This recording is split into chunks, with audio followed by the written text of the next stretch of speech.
So this is a special little vegan life tribute to Mr. Harry Bolman, Vegan life tribute. because Mr. Harry Bolman is 35 years in the making of being a meat eater. I mean, a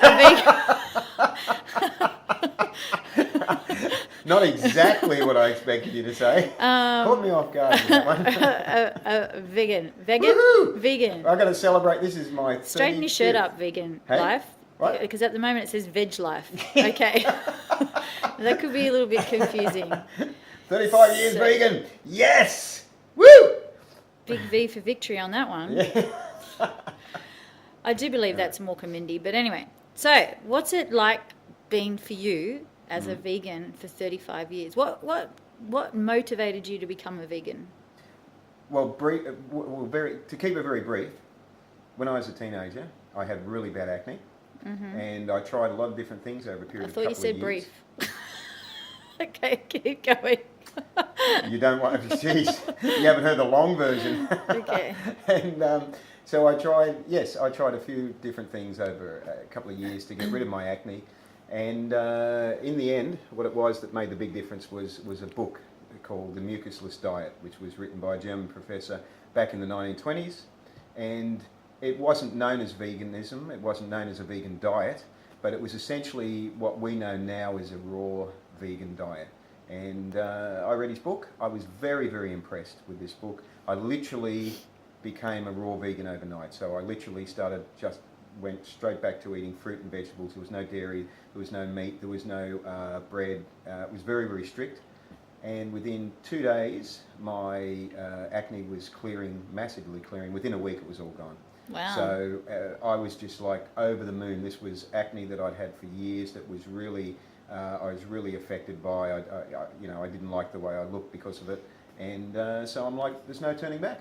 So that was 35 years ago. That was 1980. I was 16 years old and haven't looked back since. 16 years old is pretty impressive because, we're influenced by so many things in our lives and changing forces and bits and pieces. So did you ever fall off the wagon?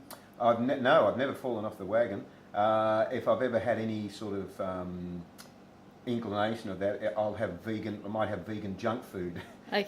But there's never been any tempting. I was never big into eating meat in any case. So that was easy to give up. I wasn't even very big into eating dairy either, and I'd never actually eaten seafood to any extent. So it was very easy to do.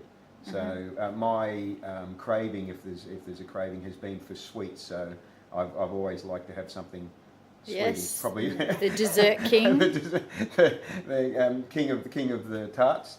Yes, Yeah, and it's been easy for me just to find vegan alternatives. Even back then. But you said you stopped having wheat because of this book, but Yes. you do eat wheat now, or you don't? At home, I eat gluten free. Yep. Just about all the time, which means I have gluten free pasta, pizza bases. Right. So sometimes when I eat out, I'll have a wheat dish, but I do find it's easier to digest without wheat. I find it's easier, and I think that applies to most people from what I've read. It's easier to cut wheat out, and it's better for your digestion. So how would you suggest, as 35 years later, helping other people be? And I mean, it's not all about the food. So That's like right. the conversion from vegetarian to vegan, but what about a straight meat eater to vegan? It's very important. That's a good point. It's not about, for me initially it was about the food, it was about my health. Mm-hmm. And over the years, then I became aware that it was not about the food, it was about the animals. It's about the fact that veganism at the core is to not use, abuse, exploit animals in any way at all. We don't have the right to do that, and we shouldn't be doing that. And we seem to incur quite a karma when we do that, because it affects people's health very, very badly. And there's many studies now, many studies. You wouldn't have to Google very much to find the studies that linking all the different diseases and that now, from the different cancers and diabetes, etc., to the animal consumption. Veganism encompasses this holistic view that we're not using the animals in any way. So it's not just to do with the food, it's to do with entertainment, it's to do with any exploitation, or animal testing, etc. Any areas where animals are being used that we just do not have a right to enslave them like that. So yes, it's a much wider view that I've learnt over the years, and then it encompasses also a spiritual outlook as well. So yeah. So, yeah, back to my question. Yeah, I've completely forgotten what the question was. If someone was considering like Yep. becoming a vegan as Okay. such, if it's like a club that you do become into, what would your tips be? That's a good question. I wish I had a good answer. Actually, because the person would be doing it now, I think research would be one tip that comes to mind straight away. Easily just getting on, Googling just there's so much information on the computer now in how to become vegan, how to do recipes, how to help the animals, how to be abolitionist in your approach, just different ways of getting the message across that it's not acceptable to use animals. So my advice would be to research, because research is just bringing up. I feel like the camera is getting closer and closer, and I'm getting a little Doing bit close-ups now. I'm getting a little bit worried. So yeah, I would say research. I would say that is your best friend. Also, association with like-minded people is a really good thing. There's lots of Facebook vegan groups that can help you out. There's lots of social vegan groups that meet up regularly. There's lots of, in where we live here on the Gold Coast, there's lots of dedicated vegan restaurants that are 100% vegan, which is fantastic. 35 years ago, when I started, there was one vegetarian restaurant on the coast. Now there's 5 fully vegan restaurants, which is great. And Cool.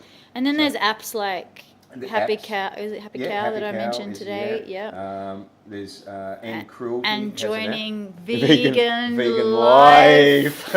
This has been a paid promotional video.